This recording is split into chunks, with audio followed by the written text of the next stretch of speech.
science story, huh?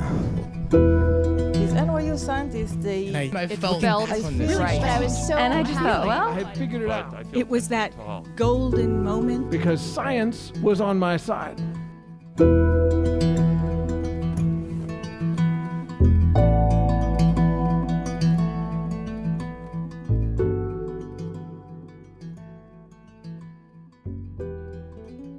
Hey everybody, welcome to the Story Collider, where we bring you true personal stories about science. I am your host, Erin Barker. And I am your ailing host, Liz Neely.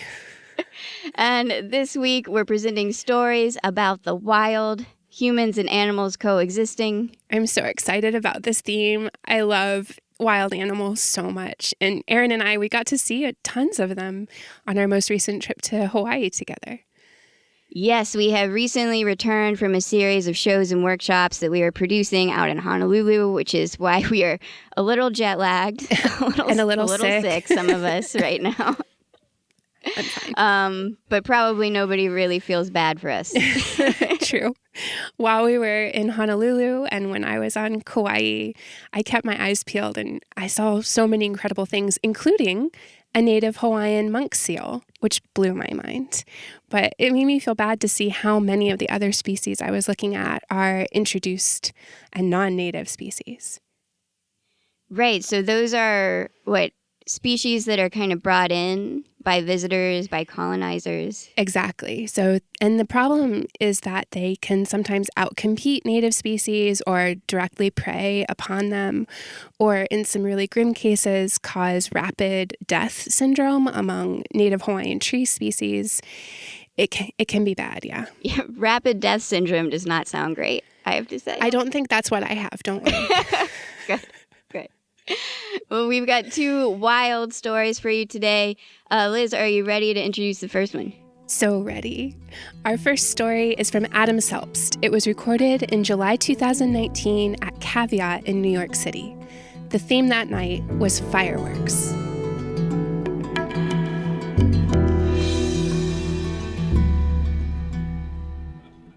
So my parents had just retired, and they moved down to North Carolina. They had been there about a week before I got the phone call from my mom. Adam, she said, you're not going to believe this, but in North Carolina, it's legal for us to own a tiger.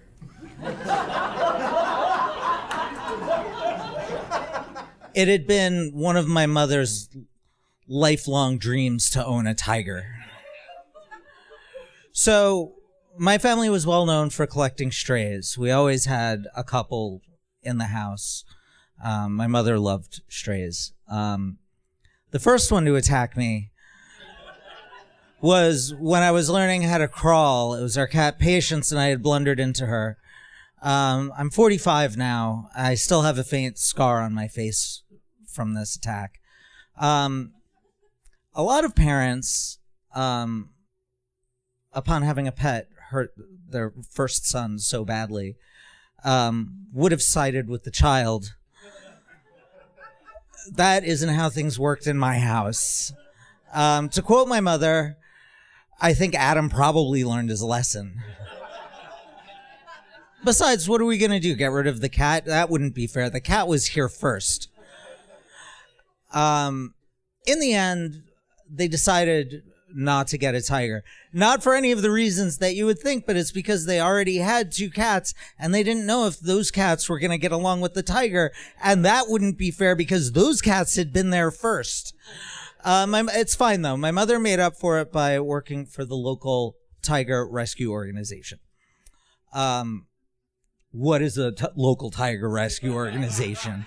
So a lot of people ask me. That's fine. I'm prepared for this question. I'll answer it. You see, since it's not illegal in North Carolina to own a tiger, a lot of people think this is a really cool idea and they go out and do it.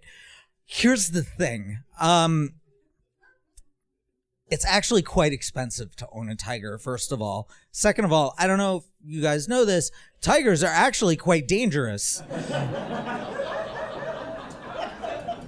Third, and most importantly, once you own a tiger, they're actually pretty hard to get rid of. But it's okay, because in North Carolina, they've got a system. if you have a tiger that you don't want, what you do is you get it into your car and you drive out to a rural section of North Carolina and you just let it out. No, I know. But the system works. You can't argue with it. They had a tiger they didn't want, then they don't. So my mother started volunteering for this organization that would go around and pick up all the tigers that had been let out and would bring them back to their compound. It's like several acres, and care for these tigers for the rest of their lives. The name of this organization, by the way, is called Carolina Tiger. They are truly doing God's work. You should give them money. I do. I spent a lot of time at Carolina Tiger over the past few years, and I had a favorite tiger. My tiger's name was Jelly Bean.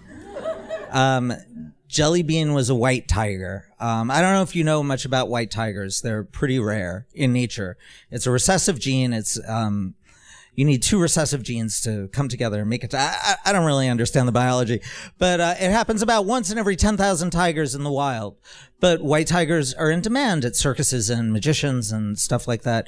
So what they do is breed them. And the only way that you can breed white tigers in captivity is by breeding two white tigers together. And in reality, that means breeding siblings together. That means breeding a parent with their offspring. And as a result of this, most white tigers are severely inbred.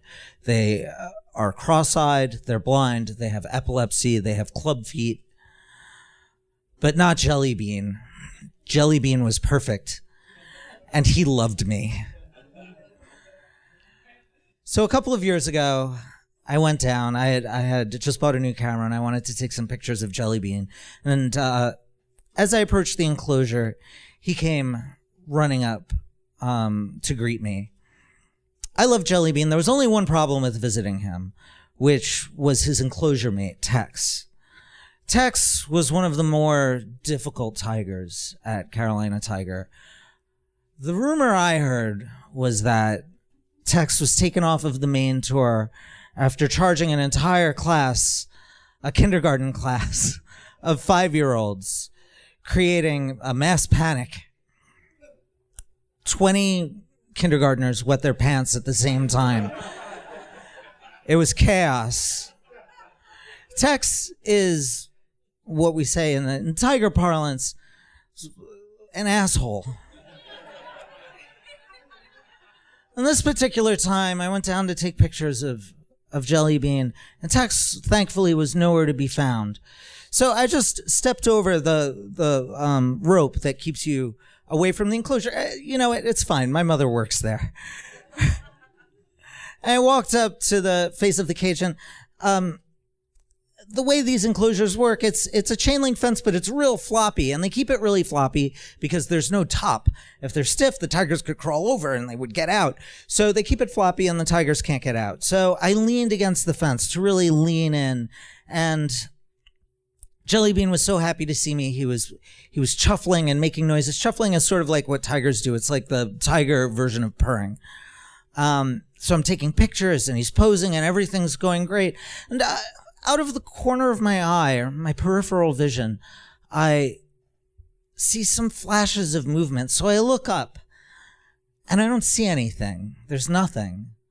So I go back, I turn my attention back to Jelly Bean, and now he's rolled over and his paws are going and he's making all these noises and we're having a great time. But again, I start seeing movement out of the corner of my eye and I look up and again, there's nothing. And I peer really hard into the distance and it takes a moment, but finally I see it there in the green undergrowth all the way back in the enclosure, a little patch of orange. It's completely motionless, except for every once in a while, I see the flicker of a tail, like when you see a house cat stalking a bird and he can't quite contain himself. That was Tex. Tex was hunting me. What an asshole. So I turned around to say to my father, "Hey, Dad, look, Tex is stalking me." And this is when I learned two really important things about tigers. One about Tex individually, and another thing about tigers in general. What I learned about Tex was how he got his name. Tex is from Texas. Tex's previous owner kept him chained 24 hours a day by a short 5-foot chain to a tree. And he made his money by charging people to come over and take pictures of Tex. Tex only hated one thing more than cameras, and that was photographers. The other thing that I learned about tigers in general is that they're really smart, and they will never attack you if you're looking right at them. They'll wait until you turn your gaze away to say something like, "Hey, Dad, look. Tex is stalking me." Now, I know that tigers are fast. I knew that beforehand. David Attenborough taught me that when I was like 10 years old. But believe me, you have no idea. I turned back and Tex had closed the distance and was already in the air. It was like being hit by the world's softest locomotive. I flew backwards several feet and landed in the dust. And my whole family came running over to see if I was okay and help me up and dust me off. Everybody except my mother, who blamed me. And she stalked over to me with anger flashing in her eyes, and she said, "This wouldn't have happened if you weren't acting so much like prey." And everybody burst out laughing. They thought it was the funniest thing. Everybody called me prey for the whole rest of the weekend. I forgot my glasses in a restaurant, and I went to go run to get them, and my father called out, "Look out, it's a tiger," which would have, and they all laughed when I spun around and tripped over my feet. And it would have been funny had I not just been attacked by an actual tiger in a state that has a very legitimate tiger problem. I didn't think it was funny at all. And I got really angry and I said, "No, what are you talking about, Mom? No, that's not. How are you taking his side? This isn't fair. Listen, in this family, we have rules, goddammit. I was here first this time. Who's Tex? He's some asshole you just met. I was here first. How dare you?" But it didn't work at all. Everyone thought it was hysterical, and all weekend I was furious, and they were having the time of their lives. A few years passed, and going on the website of Carolina Tiger, I saw that Tex had passed away. So naturally, I called up my mother to gloat. And while we were talking, I took the opportunity to tell her, that really hurt my feelings, because it's not just Tex. It's every animal we've ever had. You never defended me. You always took their side. And I heard her sigh really deeply. And she said to me, "You know what, Adam, I'm not always going to be here to fight your battles for you. At a certain point, you're just going to have to learn to stop acting so much like prey." Thank you.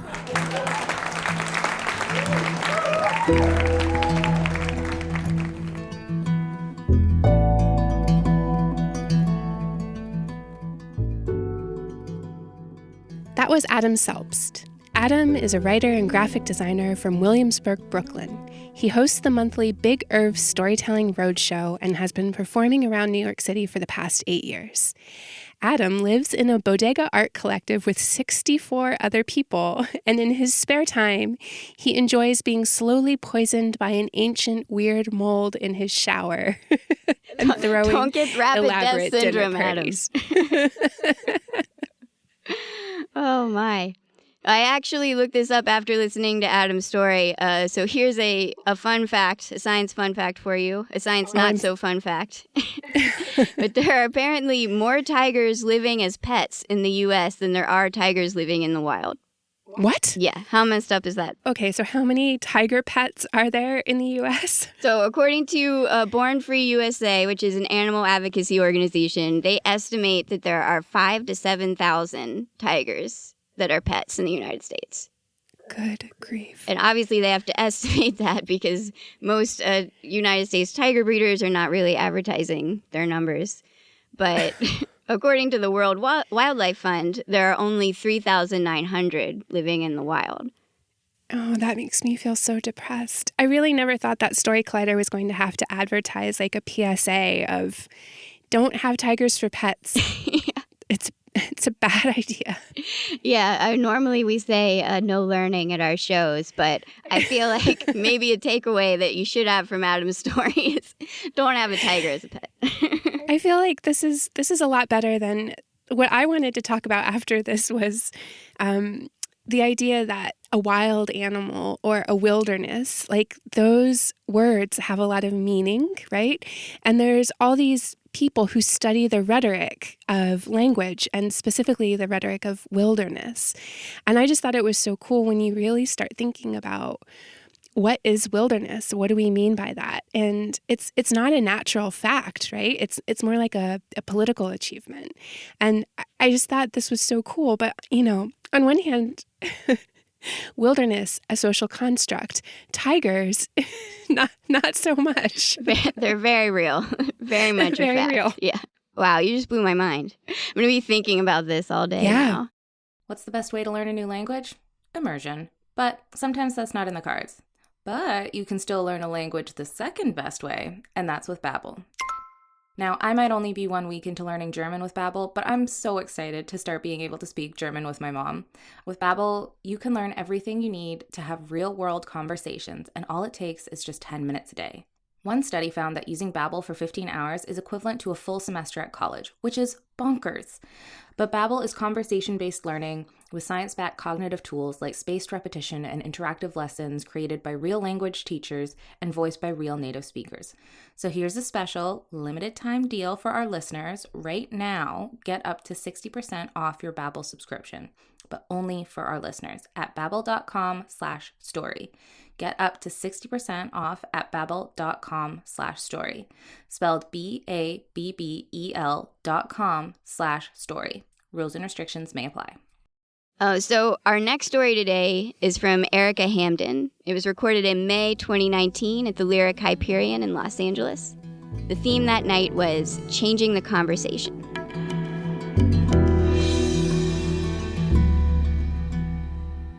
By mid-afternoon, the falcon wanted to eat me. And it was shaping up to be the best day ever in the worst place I've ever been.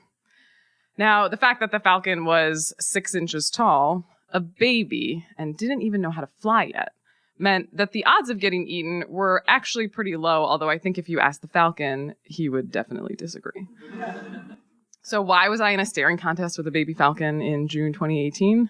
Because, as you just heard, my job is to build telescopes. Technically, my title is professor, but I spend most of my time either building telescopes, coming up with new telescopes to build, or inventing things to make the telescopes better. And it's a great job, and it's taken me all over the world, but sometimes I end up in places that are best characterized as the ends of the earth.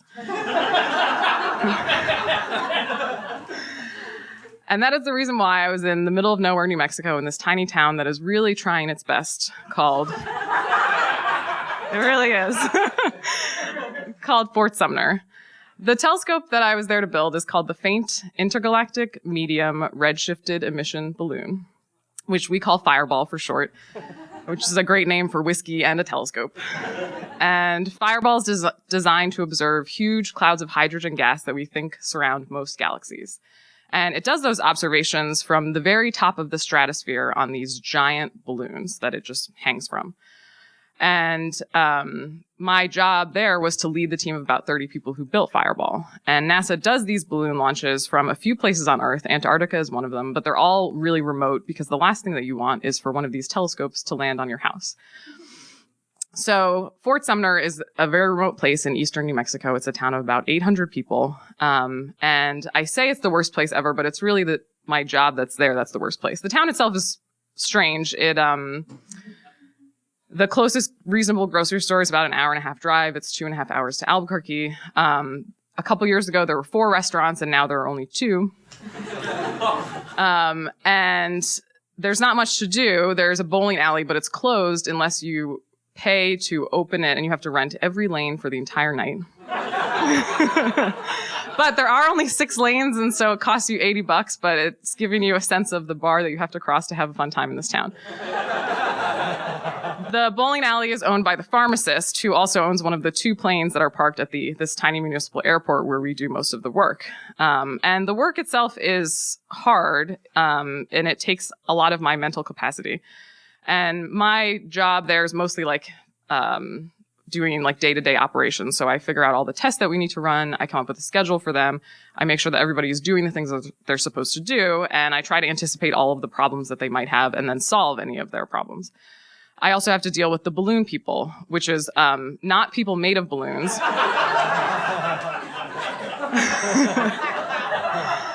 But the NASA people whose job it is to actually get these giant balloons off the ground. And the work is stressful, and I want to do a great job at it. So I spend a lot of time trying to control everything and making sure that any problem that happens, I can solve it.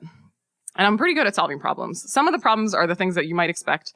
A component breaks and we need a new component, a new copy to make sure we can do the work the next day. So I call a company and I can talk them into making an exception for us and overnighting something at 5 p.m. so we can get it and keep going. Some of the problems are very silly. We work with a number of French guys, and one of them was complaining to me that he was so tired of eating white bread and cheddar cheese. And so I had French cheese overnighted in from New York City, so he didn't have that problem anymore. And some of the problems are with the balloon people. I need to make sure that they prioritize our tests over the other telescopes that are also there waiting for a launch opportunity. And my preferred method for getting people to do what I want is bribery with food, or with telescope-themed t-shirts, or just like generally being amazing and fun to be around. But sometimes that doesn't get you the things that you want. And so the alternative is you have to be able to bring the hammer down on people. And so I've had conversations where I tell them that I will burn the building to the ground if they don't do the thing that I need them to do. And when you tell somebody that, you really have to mean it. And it's a funny story to like relay now, but it's actually not a great experience to go through, to be in that state where you tell someone that you were going to burn it all down.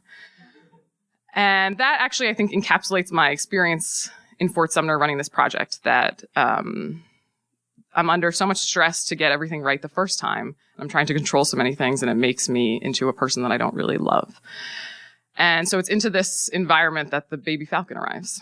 And so one morning at the airport, there was all this commotion around the hangar where we work. And I had been in a meeting previously, so I didn't see the stuff that happened before, but for days beforehand, we had been hearing these like little bird noises, like chirp, chirp, chirp, up in the rafters of the building, and we figured like some birds had made a nest maybe above one of the doors, but we didn't have the time or really the inclination to go figure it out. And one morning, the team had opened up the hangar doors to bring some equipment in, and all of a sudden, this baby falcon swoops down and lands on the spectrograph tank. And the French guys caught it. Well, first, they spent a while calling each other and the falcon idiots in French. They caught the bird before it could like scratch any mirrors or pull any wires out or anything. And they put it in this white NASA baseball cap that one of the grad students happened to be wearing. And they brought it outside and they were arguing over what to do with it. And this is when I showed up from my meeting, and I am the person who solves every problem. So my list of things to do just got one item longer. Figure out what to do with this baby falcon. And the falcon was obviously very stressed out. It was like occasionally screaming at us, and like its claws were all clenched. And so I figured the first thing we need to do is to make it more comfortable and get it out of this very on brand NASA hat. So we get a cardboard box and we fill it up with lab wipes, because that's the closest thing that we have to like comfy towels.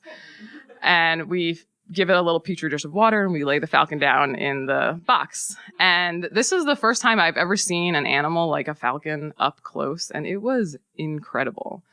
The falcon was truly gorgeous. The feathers had this beautiful pattern on it. It was an American kestrel, if you've ever seen one of those. And it was light, so light, and it was fluffy and just like perfect. And it was obviously also very upset, so we moved it to a part of the airport away from where we were working so it could be in like quiet. And about once an hour, I would go out to check on it and see how it was doing. And for the first few hours, it was still on its side, like still really upset. And then in the early afternoon, I go out and it is no longer on its side. It is standing up in the box. And I'm starting to approach and it is staring at me over the top of the box. And it is so angry. All that I've never seen a creature that wanted to eat me so badly. And I think if it were bigger and could have flown, it would have definitely given it a try. And the intensity of its stare was unlike anything I've ever seen before. It was like stop you in your tracks and make you reconsider all of your life choices. Breathtaking.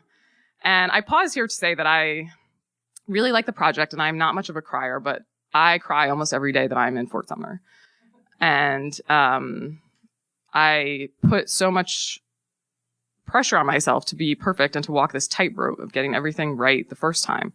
And looking at the falcon in its incredible wildness made me think about why I do that to myself. The falcon doesn't give a shit about planning.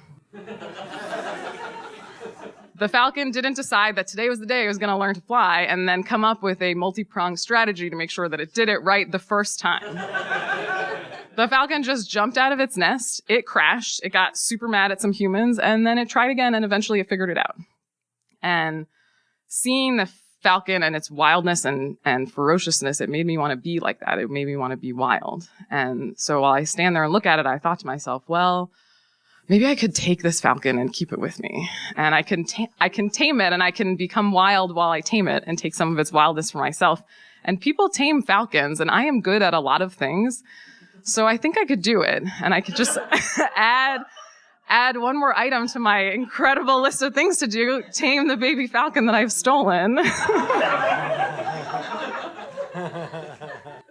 then I think a little more about that. And if I tame the falcon, I'm going to make it more like me, and I don't want it to be like me. I love it because it is wild and crazy. And if I make it like me, I am flawed and anxious, and I don't even know how to fly.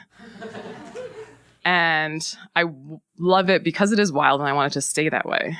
And so even though it makes me sad, I turn around and I go back inside and get on with my day. And the next time I go out to look for it, the box is empty. And later that evening when we're leaving, I see the falcon jumping around and trying to take off. And then the next morning, it's swooping around the parking lot. And then for days afterwards, every time I would go outside, I would look up into the sky to see if I could see my falcon. And months later, when we went back again to launch the telescope, some days I would see 3 falcons soaring above the airport, and I would know that one of them was my baby falcon. And we did eventually launch the telescope. After a lot of years of work and a lot of things that I tried to control and things that I did control. But in the end, the balloon had a hole in it and we didn't get the data we wanted and we have to try again. And before the falcon, I think I would have spent a lot of time thinking about everything that I did wrong and what things should I have controlled that I didn't control and how did I fail. But after the falcon, I know that I did the best that I could. We had to let the telescope fly away and see what happened. And to quote Apollo 13, it was a successful failure in that we learned a lot and nobody died. But we didn't do the one thing that we were really trying to do. But when I think back on it, I learned a lot. I learned that I can get through anything and I can do it with or without a plan, with or without a strategy. And I also learned that I can be fearless if I want to be. I can do things even though they scare me because that's being brave. And I can do things like this right now. I can actually learn to fly in a plane. I don't have any wings yet. I can come up with an idea for my own space telescope, even though it's probably not going to happen, but I can try anyway. I can move to a new place for a new job and try to build a new life there, even though doing that scares me. And I can be wild and fearless like the falcon. I can fall from a great height and know that I can come back from it. And next year, when we go back to launch that telescope again, I will be like the falcon, and I know that it will be easier. Thank you very much.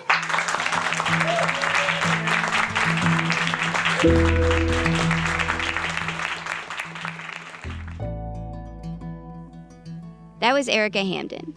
Erika is a professor of astrophysics at the University of Arizona.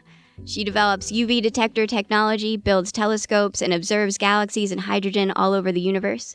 Her last project was a UV telescope that flew on a high-altitude balloon. She is currently leading a team working on a proposal for a UV space telescope. When she isn't building or thinking about telescopes, she has a serious yoga practice, is learning to fly a plane, and loves hiking in the desert around Tucson.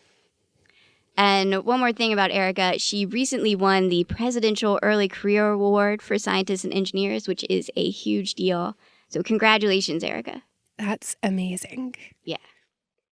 The Story Collider is grateful for the support of the Tiffany & Co. Foundation and of Science Sandbox, a Simons Foundation initiative dedicated to engaging everyone with the process of science. The Story Collider is led by me, Artistic Director Erin Barker. And me, your very sick Executive Director Liz Neely. With help from Deputy Director Nissa Greenberg, Operations Support Manager Lindsay Cooper, and the rest of our amazing team. The stories featured in today's podcast were from shows produced by Tracy Rollin, Gastor Almonte, Audrey Kearns, and Joseph Scrimshaw. The podcast is edited by our podcast team, including Zoe Saunders, Jun Chen, and Gwen Hogan.